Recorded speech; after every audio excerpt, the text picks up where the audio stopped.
Last class में हम लोग देखे थे इलास्टिक कांस्टेंट क्या होता है। इसके अलावा हमने क्या देखा, वॉल्यूमेट्रिक स्ट्रेन क्या होता है। फिर हम लोग क्या देखे कि वॉल्यूमेट्रिक स्ट्रेन से हम लोग ने एक रिलेशन निकाला मॉडुलस ऑफ इलास्टिसिटी और बल्क मॉडुलस में, ठीक है ना। और रिलेशन कुछ इस प्रकार से आया था हमारा, है ना। क्या रिलेशन आया था, थोड़ा सा रिमाइंड करते हैं हम लोग कि हमारा जो एप्सिलॉन भी था, एप्सिलॉन भी इक्वल टू हमने रिलेशन निकाला था 3 sigma by E into 1 - 2 mu. Last हमने क्लास यहाँ पर कल छोड़ा था, ठीक है ना। ये 3 सिग्मा कब आया था, जब सिग्मा एक्स, सिग्मा वाई और सिग्मा जेड तीनों हमारा इक्वल हो गया था, तब ये रिलेशन आया था, ठीक है। और यहाँ से फिर हम क्या किए थे, ई इक्वल टू हम लोग ऐसा लिखे थे 3 सिग्मा बाई एप्सिलॉन भी 1 - 2 म्यू। और ये सिग्मा बाय एप्सिलॉन भी को हमने क्या लिखा था, के लिखा था। सो दिस इज 3k 1 - 2 म्यू। ये हमारा कुछ इस प्रकार से रिलेशन आया, ठीक है, क्लियर है। अब देखिए, अगर ऐसा हो कि कोई एक मेटल है ना, या कोई, ये हम लोग जो भी प्रूव कर रहे हैं ये मेटल के लिए कर रहे हैं। इफ डेल्टा भी means change in volume, change in volume equal to 0 है हमारे पास। यानी कहने का मतलब कि डेल्टा भी बाई भी volumetric strain is this 3 sigma by E into 1 - 2 mu. अगर चेंज इन वॉल्यूम 0 है तो इसका मतलब या तो ये पूरा टर्म 0 है हमारा, या तो फिर ये टर्म 0 है। That is 1 - 2 mu equal to 0। So mu equal to 0.5 ये आया था, ठीक है ना। लेकिन हम लोग जानते हैं मेटल के लिए क्या होता है, मेटल के लिए जो है कि आपका जो है म्यू का वैल्यू 0.42 होता है। तो अगर एप्सिलॉन भी आपका, अगर आपका म्यू 0.5 आ रहा है तो ये गलत होगा। बट फॉर मेटल हम लोग क्या जानते हैं, तो mu should not more than 0.42, ठीक है ना। 0.42 से ज़्यादा नहीं हो सकता है। अगर डेल्टा भी 0 होगा, है ना, तो if delta V equal to 0 means sigma equal to 0, that is sigma X plus sigma Y plus sigma Z equal to 0 होगा। Sigma X plus sigma Y plus sigma Z equal to 0 होगा as mu should not more than 0.42। ये ध्यान रखेंगे आप, क्योंकि अगर ये term 0 होता है, ये टर्म को अगर हम लोग 0 करते हैं तो म्यू का वैल्यू 0.5 आ रहा है। और ये प्योर इलास्टिक के लिए होता है, जैसे कि रबर हो गया, उस तरह के मटेरियल के लिए होता है। तो ये जो हम लोग देख रहे थे वॉल्यूमेट्रिक स्ट्रेन, ये वॉल्यूमेट्रिक स्ट्रेन हम लोग देख रहे थे क्या, हम लोग वॉल्यूमेट्रिक स्ट्रेन देख रहे थे किसके लिए, रेक्टेंगुलर प्रिज्मेटिक बार के लिए देख रहे थे। अगर सिलेंडर होगा तो क्या होगा, एक बार स्क्रीनशॉट लीजिए इस,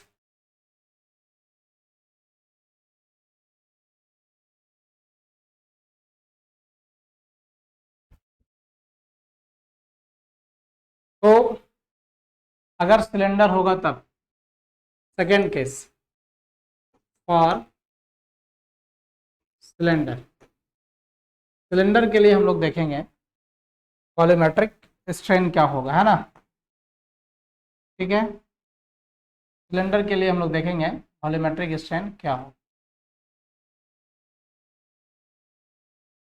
ठीक है। एक सिलेंडर है हमारे पास, है ना, इसका लेंथ, इसका डाया हमने ले लिया d और लेंथ हमने ले लिया l, ये है, ठीक है। इसका वॉल्यूम क्या हो जाएगा, वॉल्यूम हम लोग जानते हैं volume equal to π/4 into D square into L, pi r square H. ठीक है, ये आ गया। अब चेंज इन वॉल्यूम निकालना चाहते हैं हम लोग, ये हो गया v, तो चेंज इन वॉल्यूम क्या हो जाएगा। अब इसमें से हम लोग कांस्टेंट लेंगे एक बार, है ना। तो एक बार अगर हम लोग d को कांस्टेंट ले लेंगे तो π/4 इंटू डी स्क्वायर, और ये हो गया del L, change in length. Second time हम लोग क्या कर रहे हैं कि हम लोग जो है एल को हम लोग कांस्टेंट मान रहे हैं, तो π/4 तो कांस्टेंट है ही ऑलरेडी, तो π/4 इंटू एल कांस्टेंट हो गया, डी स्क्वायर का अगर डिफ्रेंसिएशन करेंगे पार्शियल डिफरेंशिएशन तो 2d आई इंटू डेल डी, ये आ जाएगा। ठीक है, तो यहाँ पर क्या कांस्टेंट कॉमन है, π/4 इंटू डी स्क्वायर कॉमन है, so this is del L plus 2d D D into L, ये आ गया डेल। एप्सिलॉन भी हम लोग क्या लिख सकते हैं, this will B delta v/v।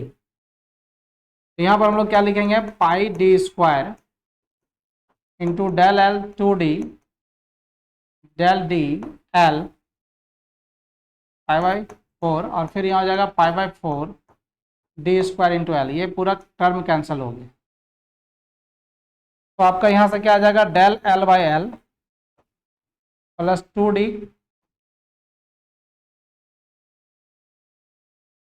हमने कुछ गलत कर दिया यहाँ पे, है ना। बिल्कुल बिल्कुल बिल्कुल सही बात। देखिए ये हो जाएगा π/4 ओनली कॉमन होगा, and this will be D square del L plus L into 2d into D D. अब इसका हम लोग वॉल्यूमेट्रिक स्ट्रेन निकालेंगे, epsilon V, so this del v/v, so π/4 into d square into del l, l 2d into del d divided by π/4 into d square, so this π/4 will be cancel, है ना, into l यहाँ पर miss हो रहा है, l area volume देखिए यहाँ पर क्या है। अब इसको हम लोग जब हम लोग ये करेंगे तो क्या हो जाएगा, डेल l/l, अलग अलग कर रहा हूँ मैं, और यहाँ पर क्या होगा, एक d कट जाएगा, एक l कट जाएगा, तो यहाँ पर बचेगा 2d del d by D. इस प्रकार से ये आपको मिल जाएगा, है ना। तो ये अगर लिनियर स्ट्रेन हो गया हमारा, तो वॉल्यूमेट्रिक स्ट्रेन इस केस में क्या आ जाएगा, ये लिनियर स्ट्रेन है, एप्सिलॉन l मान लिया, और ये क्या हो गया, ये जो है आपका डाया में चेंज हुआ है, डाया में चेंज जो है वो क्या कहलाता है, लैटरल स्ट्रेन कहलाता है। तो मान लो अभी हमने इसको लिख लिया एप्सिलॉन डी। तो इस प्रकार से आपका वॉल्यूमेट्रिक स्ट्रेन जो है सिलेंडर के केस में ये आ जाएगा, है ना। एक बार आप इसका स्क्रीनशॉट लीजिए।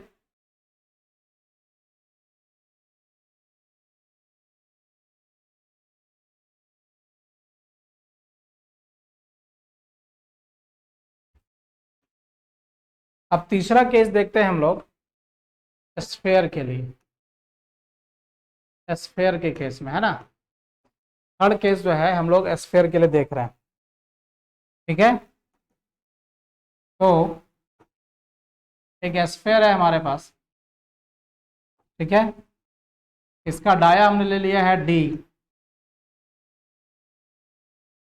This is the dia.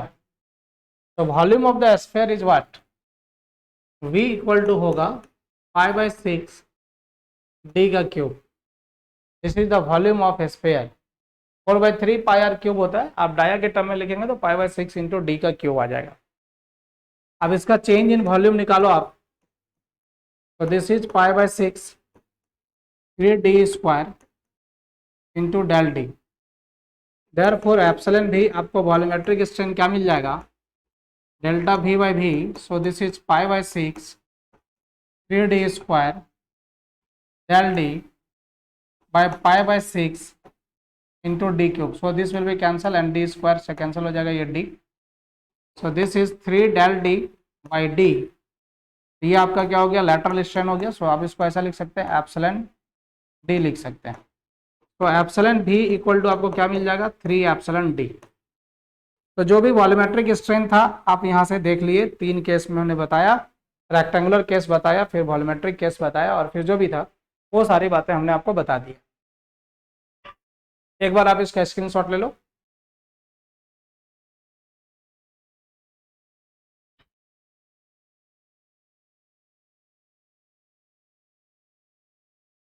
अब एक रिलेशन और बताते हैं हम, ठीक है। रिलेशन बिटवीन, एक रिलेशन हमने बता दिया, relation between modulus of elasticity, modulus of elasticity and modulus of rigidity, modulus of rigidity. एक रिलेशन मैं ये बता रहा हूँ, modulus of elasticity and modulus of rigidity. This is the relation between E and G. E और G के बीच हम लोग एक रिलेशन यहाँ पर ड्राइव करें। हमारे पास एक, ठीक है, हमारे पास एक क्या है, एक क्यूब है, उसका एक साइड हम लोग ले लिए हैं स्क्वायर, ठीक है। इस पर हम लोग फोर्स लगा रहे हैं, टेंसाइल फोर्स लग रहा है। कुछ इस प्रकार का टेंसाइल फोर्स लगने के कारण क्या होगा, ये इस तरह से खींचा जाएगा, कल हमने दिखाया था आपको, है ना। इधर भी इसमें क्या होगा, इलोंगेशन होगा, ठीक है, ये इलोंगेशन होगा। यहाँ पर क्या है, टेंसाइल सॉरी स्ट्रेस लग रहा है टाउ, इधर से स्ट्रेस लग रहा है टाउ, इधर से स्ट्रेस लग रहा है टाउ, और इधर से स्ट्रेस लग रहा है टाउ। इसका नाम दे देते हैं हम लोग ए बी सी और डी। ये एंगल का डिफॉर्मेशन हो गया थीटा से या फाई से, और ये यहाँ पर इसमें इलोंगेशन हो गया। अब देखिए जब ये इधर से खिंचाव उत्पन्न होगा, ये इधर खींच रहा है, ये इधर खींच रहा है, ये फिक्स है नीचे मान लीजिए अभी, तो इसमें क्या होगा, टेंशन डेवलप होगा, टेंशन डेवलप होगा, इस डायगोनल में क्या होगा, टेंशन डेवलप होगा। यानी कि टेंशन डेवलप होगा किसमें, एसी डायगोनल। अब यहाँ पर देखिए ये इधर खींच रहा है नीचे की तरफ, और ये भी ऐसे नीचे की तरफ खींच रहा है, तो ये जो डायगोनल है हमारा, ये जो डायगोनल है, इसमें क्या होगा, इस डायगोनल में कंप्रेशन डेवलप, कंप्रेशन डेवलप होगा। अब देखिए अगर इधर से खिंचाव उत्पन्न हो रहा है और इधर भी खिंचाव उत्पन्न हो रहा है, तो ये जो लाइन है हमारा, ये जो लाइन है एसी लाइन, ये क्या होगा, खिंचाएगा, तो इस डायगोनल में टेंशन होगा। और ये देखिए इधर खींच रहा है, ये भी इधर खींच रहा है, तो इसमें क्या होगा कि इस डायगोनल में कंप्रेशन डेवलप होगा। तो एसी डायगोनल जो है यहाँ पर, एसी है ना, डायगोनल एसी जो है, डायगोनल एसी, इसमें क्या हो रहा है, टेंशन हो रहा है। हम ये प्योर शियर का केस देख रहे हैं, इसमें उसके अलावा कोई स्ट्रेस नहीं लग रहा है, जो भी स्ट्रेस लग रहा है वो शियर स्ट्रेस लग रहा है। और डायगोनल बीडी जो है, इसमें कंप्रेशन डेवलप हो रहा है, यानी इसमें जो है लॉन्गिट्यूडनल स्ट्रेन डेवलप होगा, लॉन्गिट्यूडनल स्ट्रेन डेवलप होगा, और इसमें जो है लैटरल स्ट्रेन डेवलप होंगे, लैटरल स्ट्रेन डेवलप होंगे, है ना। डायगोनल एसी में जो है आपका लॉन्गिट्यूडनल स्ट्रेन डेवलप होगा, और डायगोनल बीडी में जो है आपका लैटरल स्ट्रेन डेवलप होगा। हमने कल एक रिलेशन निकाला था, linear strain in diagonal, linear strain in diagonal equal to, हमने ऐसा कुछ निकाला था, हाफ ऑफ शियर स्ट्रेन, हमने ये निकाला था, मतलब एप्सिलॉन, है ना, लीनियर स्ट्रेन इक्वल टू, हमने ऐसा कुछ लिखा था, हाफ इंटू पाई। अब देखिए आप जानते हैं मॉडुलस ऑफ रिजिडिटी जी, मैंने कल बताया था आपको कि मॉडुलस ऑफ रिजिडिटी को हम लोग कैसे लिखते हैं, shear stress by shear strain.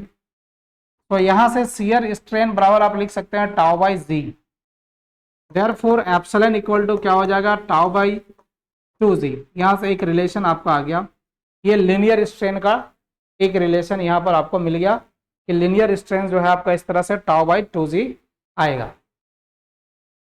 ठीक है। लीनियर स्ट्रेन ये आ गया टाउ बाई 2g। इसके अलावा लीनियर स्ट्रेन हम लोग AC में क्या लिख सकते हैं, लीनियर स्ट्रेन अगर हम लोग इसके अलावा लिख सकते हैं तो लीनियर स्ट्रेन को हम लोग इस तरह से भी लिख सकते हैं, एप्सिलॉन इक्वल टू, आप ऐसा लिख सकते हैं टाउ बाई ई, है ना, shear stress by modulus of elasticity, इस टर्म में भी आप लिख सकते हैं।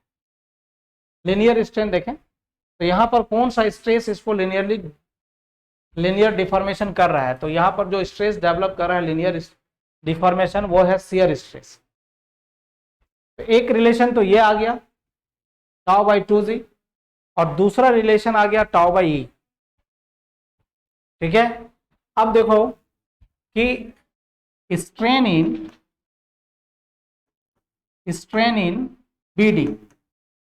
BD में स्ट्रेन देखेंगे, स्ट्रेन कैसा होगा, लैटरल स्ट्रेन होगा, और लैटरल स्ट्रेन अगर होगा उसको लिनियर में अगर चेंज करना है तो हम लोगों को क्या करना होगा, मतलब लैटरल स्ट्रेन निकालना होगा तो लिनियर से मल्टीप्लाई करेंगे म्यू को, तो हमको हमारा क्या आ जाएगा, लिनियर लैटरल स्ट्रेन आ जाएगा।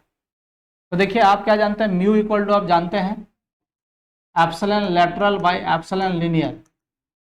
तो एप्सिलॉन लैटरल अगर निकालना चाहते हैं तो म्यू इंटू एप्सिलॉन लिनियर आपको करना पड़ेगा, ये आपको करना पड़ेगा। तो यहाँ पर क्या हो जाएगा, म्यू इंटू टाउ बाई ई हो जाएगा। तो टोटल स्ट्रेन अगर देखें, या फिर ऐसा कर सकते हैं आप कि ये जो स्ट्रेस लग रहा है, ये स्ट्रेस इसमें जो है लिनियर स्ट्रेन तो डेवलप कर ही रहा है, इसके अलावा जो है ये जो स्ट्रेस यहाँ पर कंप्रेस हो रहा है तो कुछ कंप्रेशन भी होगा। तो टोटल लिनियर स्ट्रेन अगर हम लोग देखें, टोटल स्ट्रेन देखें तो ये क्या आ जाएगा, tau by E plus mu tau by E मिलेगा। So this is tau by E into 1 plus mu आपको यहाँ से मिल जाए, एक रिलेशन आपको ये यहाँ पर मिल पाए। और हम लोग जो है एक स्ट्रेन पहले से निकाल के रखे हैं, क्या निकाल के रखे हैं पहले से हम लोग स्ट्रेन, वो हम लोग देख लेते हैं। तो वो हम लोग पहले देखिए, पहले निकाल के रखे हैं tau by 2g into tau by 2g, हम लोग एक स्ट्रेन पहले से निकाल के यहाँ पर रखे हो। ठीक है, तो ये यहाँ से आपको मिल जा रहा है। तो यहाँ से देखिए ये इक्वेशन को हम लोग 1 मान लिए, इसको 2 मान लिए, तो फ्रॉम 1 एंड 2 आप देखिए क्या आ जा रहा है आपको, ये भी लिनियर स्ट्रेन है, वो भी टोटल स्ट्रेन है। ये क्या है, टाउ बाई 2g, और ये हो गया tau by E into 1 plus mu, tau cancel हो गया। सो ई इक्वल टू यहाँ से एक रिलेशन आ गया 2g 1 प्लस म्यू।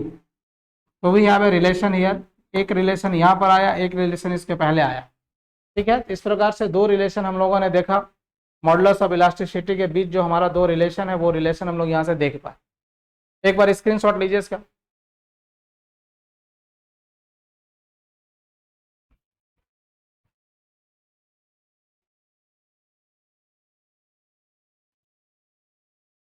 देखिए हमारे पास क्या क्या रिलेशन आया। पहला नंबर जो रिलेशन आया वो आया E equal to 3k into 1 minus 2 mu, और दूसरा रिलेशन जो आया E equal to 2g into 1 plus. हम लोग ऐसा करते हैं फ्रॉम 1 एंड 2, 1 और 2 से अगर हम लोग बात करें तो दोनों क्या है, मॉडुलस ऑफ इलास्टिसिटी है, ये दोनों इक्वल हो जाएगा 3k into 1 minus 2 mu equal to 2g into 1 plus mu. हम लोग यहाँ से म्यू को फाइंड आउट करना चाहते हैं, तो म्यू को फाइंड आउट करने के लिए हम लोग को क्या करना पड़ेगा, 3k minus 6 mu K equal to 2g plus 2 mu G. हम लोग ऐसा कर रहे हैं, म्यू को एक तरफ ले जाते हैं तो ये 3k माइनस 2g हो जाएगा, और इसको इधर ले गए तो 2 म्यू यहाँ पर कॉमन हो गया, तो g माइनस 3k यहाँ से आपको एक वैल्यू मिल रहा है ना। ठीक है, पर ये इधर आएगा तो प्लस हो जाएगा। आप देखिए म्यू इक्वल टू क्या निकाल सकते हैं, 3k minus 2g divided by 2 into G plus 3k, या बुक में क्या लिखा रहता है, बुक में इस तरह से लिखा रहता है 3k minus 2g by 2g plus 6k, ये इस तरह से लिखा रहता है।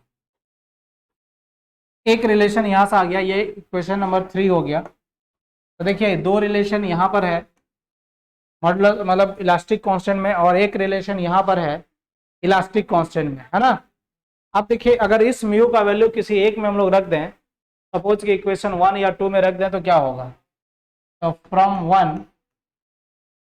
वन ई इक्वल टू क्या आ जाएगा यहाँ से 3k इंटू 1 - 2, और म्यू के जगह हम लोग ये पूरा रख सकते हैं, क्या रख सकते हैं 3k - 2g divided bye 2g plus 6k, ये आ गया। 3k देखिए यहाँ पर 2 कॉमन होके कट जाएगा, तो यहाँ बचेगा 1 - 3k - 2g by ji plus 3k।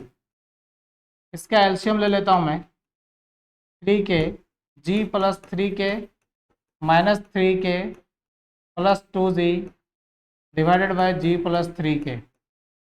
ये 3k कैंसिल हो गए, ये हो गया 3g और into 3 9kg divided by 3k plus g। तो this is another relation between elastic constant. तो this is the equation number 4। हम लोग इस प्रकार से 4 इलास्टिक कांस्टेंट का रिलेशन हम लोगों ने देखा, है ना। अब इस इलास्टिक कांस्टेंट पे, इन चारों रिलेशन पे बहुत सारे क्वेश्चंस आपको मिलेंगे। एक बार इसका स्क्रीनशॉट लीजिए, फिर मैं बताता हूँ।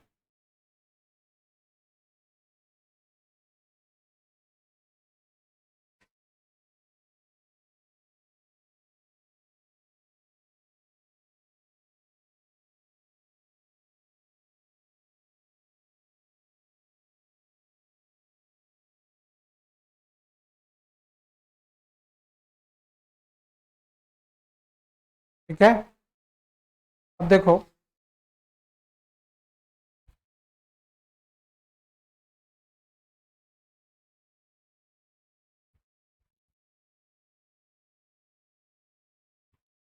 हम लोग क्या क्या देखें, 3-4 रिलेशन हमारे पास आ गया, यानी कि रिलेशनशिप बिटवीन इलास्टिक कांस्टेंट अगर हम लोग एक जगह लिखना चाहेंगे, तो relationship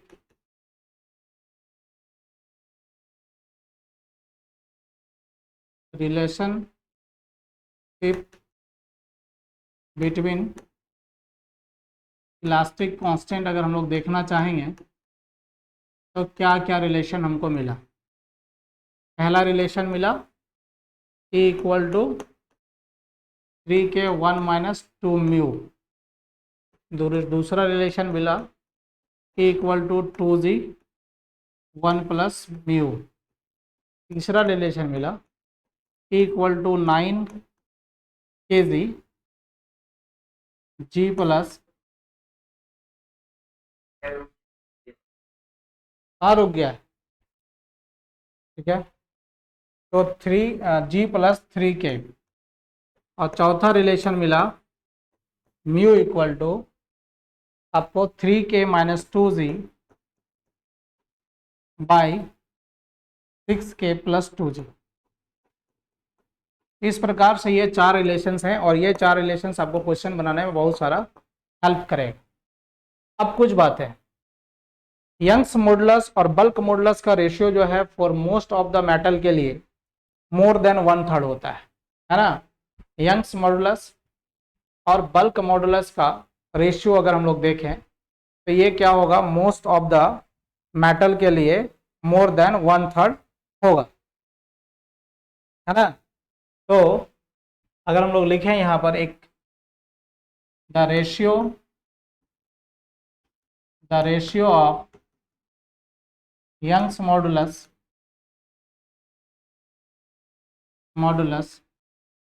to bulk modulus for most of the metal is more than 1/3। 1/3 से हमेशा क्या होगा, ज़्यादा होगा, ठीक है ना। The ratio of Young's modulus to bulk modulus for most of the metal is more than 1/3। ये ध्यान रखेंगे, क्वेश्चन पूछता रहता है। अब देखिए, फॉर होमोजेनियस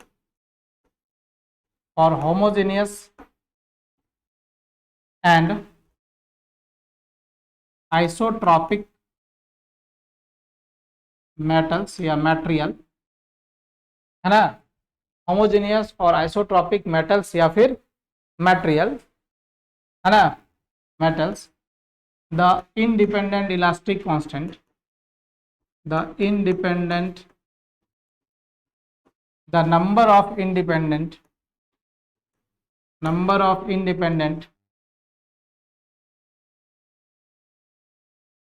is 2। दो नंबर ऑफ इलास्टिक कांस्टेंट जो है आपका यहां पर रहेगा। देखिए, आप अगर ई का वैल्यू और म्यू का वैल्यू पता है आपको, if you know about the value of E and mu, then you can get the other elastic constant K and G, है ना। तो इंडिपेंडेंट इलास्टिक कांस्टेंट दो होगा, ई एंड म्यू, ठीक है। अगर आइसोट्रॉपिक होमोजेनियस मटेरियल है तो उनके सिर्फ दो इंडिपेंडेंट इलास्टिक कांस्टेंट होंगे, और इसका नाम क्या होगा, modulus of elasticity and Poisson ratio, ठीक है। और ऑर्थोट्रॉपिक मटेरियल, ठीक है ना, और ऑर्थोट्रॉपिक मटेरियल, है ना, ऑर्थोट्रॉपिक अगर मटेरियल है, और orthotropic material, the number of independent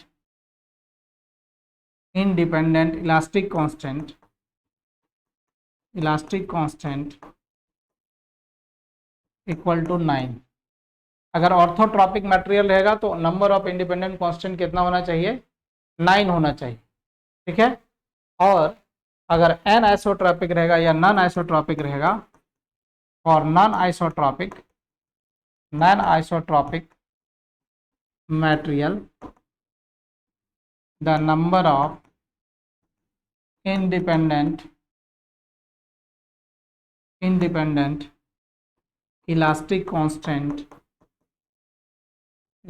constant equal to 21। तो याद रखेंगे, होमोजेनियस अगर है तो number of elastic constant, independent elastic constant कितना है, 2 है।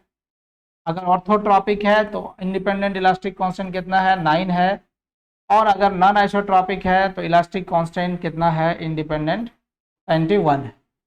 So always remember this values, these datas, such that you can solve the question। आपको ये सारे वैल्यू याद रखने चाहिए ताकि आप क्वेश्चन जो है वो बना सकें, ठीक है ना।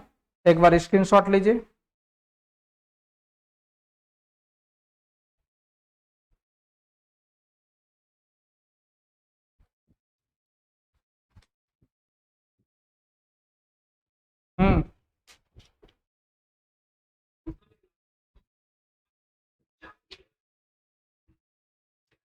चार जो अवेलेबल है ये हम लोग आइसोट्रॉपिक और होमोजेनियस मटेरियल पढ़ रहे थे ना, हुक्स लॉ। अब फिर चलिए, अब कुछ छूटा हुआ चीजें हैं वो बताते हैं, फिर ये टॉपिक आपका खत्म हो जाएगा, ठीक है ना। एक बार इसका स्क्रीनशॉट ले लीजिए।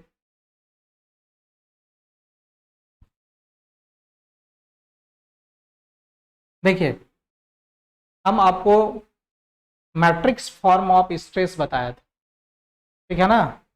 मैट्रिक्स फॉर्म ऑफ स्ट्रेस मैंने आपको बताया था। तो मैट्रिक्स फॉर्म ऑफ स्ट्रेस हमने कुछ इस प्रकार से आपको बताए थे।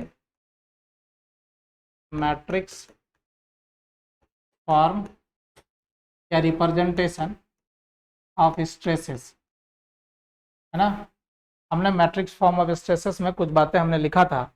स्ट्रेस इक्वल टू क्या क्या लिखे थे हम लोग, वो देखते हैं। स्ट्रेस इक्वल टू हम लोग इस तरह से लिखे थे, सिग्मा एक्स एक्स, ना, tau X Y, tau X Z, फिर यहाँ लिखा था टाउ एक्स वाई, हमने बताया था टाउ एक्स वाई और टाउ वाई एक्स सेम होता है। फिर सिग्मा वाई वाई और टाउ वाई जेड। फिर हमने यहाँ लिखा था tau X Z, tau Y Z और सिग्मा जेड जेड। ठीक है, ये दोनों सेम होता है इसलिए हम लोग इस तरह से लिख पाए। तो 6 यहाँ पर था, ठीक है, और हम लोग इस तरह से स्ट्रेस को लिखे थे। अगर इसी तरह को स्ट्रेन से लिखना चाहें, हम लोग स्ट्रेन के लिए लिखना चाहें, तो देखिए आपका यहाँ पर आप क्या देख पा रहे हैं कि ये जो तीनों है, ये तीनों आपका जो है डायरेक्ट स्ट्रेस है, या फिर बोल सकते हैं आप लॉन्गिट्यूडनल स्ट्रेस। बाकी जो 6 लिखा हुआ है ना, जबकि हमने आपको बताया था कि टाउ एक्स वाई जो होगा ये टाउ वाई एक्स के इक्वल होता है। इस प्रकार से नो स्ट्रेस डेवलप हो रहा था, वो हम समझाए थे डायग्राम के माध्यम से। तो ये जो नो स्ट्रेस डेवलप हो रहा था उसमें से ये दोनों बराबर होने के कारण ये क्या हो गया था, 3 और 3 6 के फॉर्म में चेंज हो गया था। तो ये आपका क्या था, ये डायरेक्ट स्ट्रेस था, दीज आर डायरेक्ट स्ट्रेस।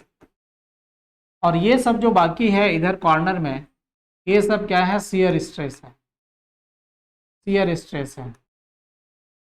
तो डायरेक्ट स्ट्रेस के कारण जो है लीनियर स्ट्रेन डेवलप होगा, डायरेक्ट स्ट्रेस के कारण जो है लीनियर स्ट्रेन डेवलप होगा, और इनके कारण जो है वो शियर स्ट्रेन डेवलप होगा, शियर स्ट्रेन डेवलप होगा। ठीक है, तो अब हम लोग अगर स्ट्रेन का लिखना चाहेंगे तो स्ट्रेन भी हमको पहले क्या मिलेगा, 9 वैल्यू मिलेंगे। ठीक है, 9 वैल्यू मिलेंगे। कैसे मिलेगा, देखिए हम स्ट्रेन को लिखना चाह रहे हैं, आपको पहले यहाँ पर क्या मिलेगा, लीनियर स्ट्रेन मिलेगा। इसमें हमने बताया था ये प्लेन को रिप्रेजेंट करता है और ये डायरेक्शन को रिप्रेजेंट करता है, तो यहाँ पर आ जाएगा एप्सिलॉन एक्स एक्स। ठीक है, ये लीनियर स्ट्रेन आ जाएगा, और शियर स्ट्रेस के वजह से शियर स्ट्रेन डेवलप होगा। अगर उसको हम लीनियर के टर्म में लिखना चाहते हैं, आपको मैंने अभी बताया था कि लीनियर स्ट्रेन जो चूंकि ये डायगोनल में डेवलप होगा, तो लीनियर स्ट्रेन जो होता है वो शियर स्ट्रेस का हाफ होता है, शियर स्ट्रेन का क्या होता है, हाफ होता है। इसलिए हम लोग यहाँ पर ऐसा लिख सकते हैं कि हम लोग लीनियर स्ट्रेन को, है ना, शियर लीनियर स्ट्रेन के टर्म में हम लोग इस प्रकार से लिख सकते हैं। यहाँ पर आपका ये लीनियर स्ट्रेन के टर्म में आ गया फाइव एक्स वाई बाई 2। उसी प्रकार से क्या लिखाएगा, फाइव एक्स जेड बाई 2। ठीक है, अब जो है कि अब यहाँ पर लिखेंगे तो क्या लिखाएगा, 5। अब एक्स वाई और वाई एक्स ये दोनों एक ही चीज होता है, आप चाहे तो अलग अलग लिख सकते हैं, लेकिन दोनों है क्या, वो सेम ही चीज होता है। इसलिए आप क्या लिख सकते हैं कि आप ऐसा लिख सकते हैं 5xy बाई 2, और यहाँ लिखेंगे एप्सिलॉन वाई वाई, और यहाँ लिखेंगे एप्सिलॉन, सॉरी यहाँ पर आप लिखेंगे क्या, 5y z बाई 2। अब यहाँ क्या लिखेंगे आप, 5xz बाई 2, फिर लिखेंगे आप 5yz बाई 2, और लिखेंगे आप एप्सिलॉन zz। इस प्रकार से इसमें भी 6 कंपोनेंट्स होगा, है ना, देयर इज आल्सो 6 कंपोनेंट, उसमें भी आपका 6 कंपोनेंट हो गया। ठीक है ना। अब ये एक फॉर्म हो गया स्ट्रेस और स्ट्रेन लिखने का, आप एक बार इसका स्क्रीनशॉट लीजिए।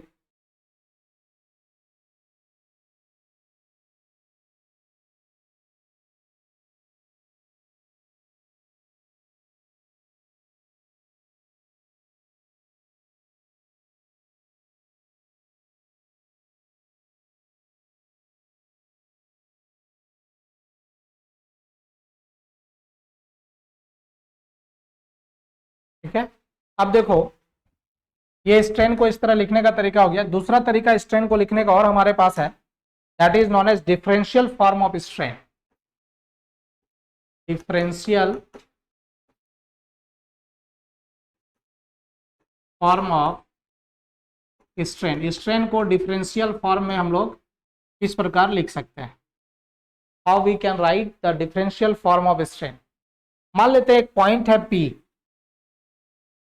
किसी बॉडी के अंदर, और इस पे एक फोर्स लग रहा है F, है ना, एक 3 डायमेंशनल बॉडी हमारे पास है, इस पे फोर्स लग रहा है F, और इसका पोजीशन जो है वो है एक्स वाई जेड किसी ओरिजिन के रिस्पेक्ट में। है ना। Consider a point P, consider a point P, है ना, whose coordinates या position are X Y and Z, X Y Z coordinate है। On application of force, on application of force F, application of force F, the point move, point क्या करेगा, move कर जाएगा, point moves to U V and W, है ना। ये x में move किया, ये वाई में मूव किया और ये डब्ल्यू में मूव किया, मतलब ये जो पॉइंट है ये यहाँ से यहाँ थोड़ा आगे आ गया, तो डिफॉर्मेशन हुआ। तो क्या हो जाएगा, लीनियर स्ट्रेन क्या हो जाएगा, linear strain in X Y and Z, epsilon X X, तो क्या लिखते हैं, change in length by actual length, तो हम लोग डिफरेंशियल फॉर्म में लिखेंगे तो ऐसा लिखेंगे D U by D X, epsilon Y Y क्या लिखेंगे, D V by D Y, epsilon Z Z क्या लिखेंगे, D W by D Z. ये लीनियर स्ट्रेन आ गया। उसी प्रकार शियर स्ट्रेन आ जाएगा, है ना। तो शियर स्ट्रेन देखिए कैसे देते हैं हम लोग, शियर स्ट्रेन, ये ज़्यादा डिटेल में हम नहीं जाएंगे, है ना, बहुत ज़्यादा जे के लिए इंपॉर्टेंट नहीं है, बट बता दे रहे हैं, लास्ट हो रहा है। तो शियर स्ट्रेन जो लिखेंगे फाई एक्स वाई, ठीक है, तो देखिए क्या था, फाई एक्स बाई टू और phi Y X by two दोनों इक्वल थे, तो दोनों को जोड़ोगे तो फाई एक्स वाई आ जाएगा, है ना। ये दोनों जुड़ा हुआ है ना, एक्स वाई और वाई एक्स में, ये इस तरह से लिखाएगा D U by D Y, X के डायरेक्शन में, वाई के डायरेक्शन में और एक्स के डायरेक्शन में, मतलब उल्टा लिखाएगा D V by D x.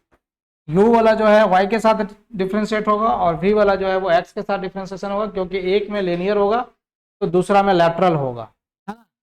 उसी तरह से आप लिखना चाहते हैं फाई वाई जेड, है ना, तो फाई वाई जेड क्या लिखेगा, D V by D Z, D V by D Z और D W by D Y.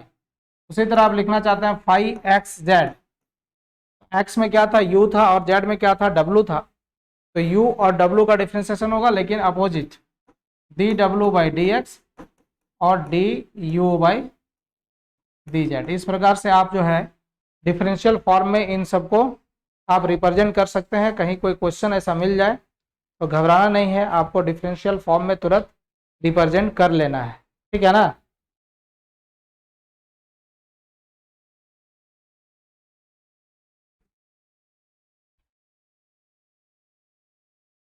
Clear. अब इस पे आधारित हम लोग छोटा मोटा क्वेश्चन हम लोग सॉल्व कर लेते हैं, ठीक है ना। अभी बहुत सारा चीज़ हम बता दिए हैं आपको, तो हम लोग छोटा छोटा चीज़ हम लोग यहाँ से सॉल्व कर लेंगे, तो हमारा क्वेश्चन जो है वो बनने का ये हो जाएगा, ठीक है।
जैसे मान लेते हैं कि एक छोटा सा क्वेश्चन हम लोग देखते हैं कि एक मटेरियल है रबर, जिसका पॉइजन रेशियो दिया हुआ है ना, ठीक है।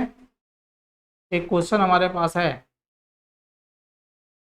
कहता है अ बैलून, एक बैलून ही मान लेते हैं हम लोग, a balloon has Poisson ratio has mu equal to 0.5, mu का वैल्यू हमने कितना दे दिया, 0.5 दे दिया। If uniform stress applied around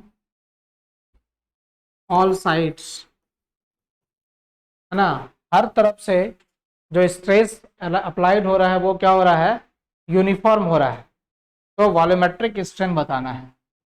then volumetric strain is what, आपको एक वॉल्यूमेट्रिक स्ट्रेन के बारे में बताना है। ठीक है, दिस इज अ क्वेश्चन, इसका सॉल्यूशन देखिए कैसे होगा। म्यू इज गिवन 0.5, सिर्फ म्यू का वैल्यू दिया है। ये एक बैलून है, इस बैलून में चारों तरफ से स्ट्रेस लग रहा है, यानी कहने का मतलब क्या है कि हर तरफ से जो स्ट्रेस लग रहा है ना, हर तरफ से जो स्ट्रेस लग रहा है वो सेम है, इधर से भी लग रहा होगा। तो यहाँ मतलब क्या है, सिग्मा एक्स बराबर सिग्मा वाई बराबर सिग्मा जेड है, सब तरफ से स्ट्रेस आपका क्या लग रहा है, सेम लग रहा है। ठीक है, सभी तरफ से स्ट्रेस क्या लग रहा है, सेम लग रहा है ना।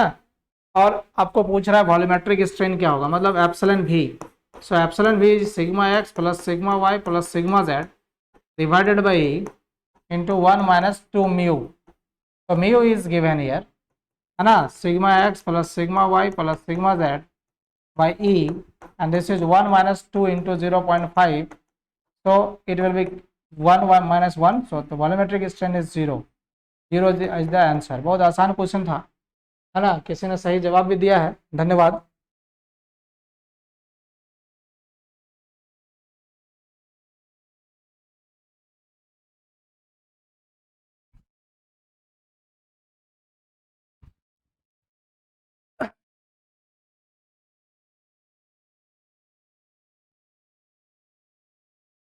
ठीक है, एक क्वेश्चन और करके देखते हैं हम लोग, है ना। एक क्वेश्चन है, एक सॉलिड क्यूब है, a solid cube is subjected to, एक सॉलिड क्यूब है जो subjected to equal normal forces, to equal normal forces on all sides, हर तरफ से जो फोर्सेस लग रहा है वो सेम लग रहा है। The volumetric strain will be, the volumetric strain will be x times of linear strain, then the value of x is, then the value of x क्या होगा बताइए।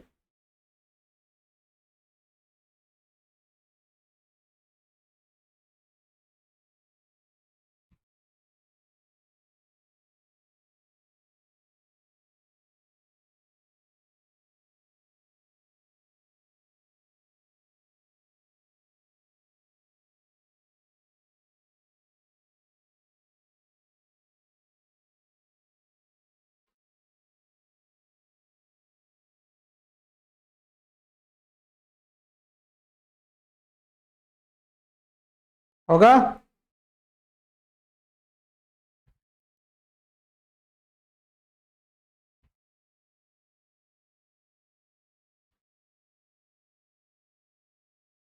देखिए ये बहुत आसान प्रश्न है ना, it's a very simple question.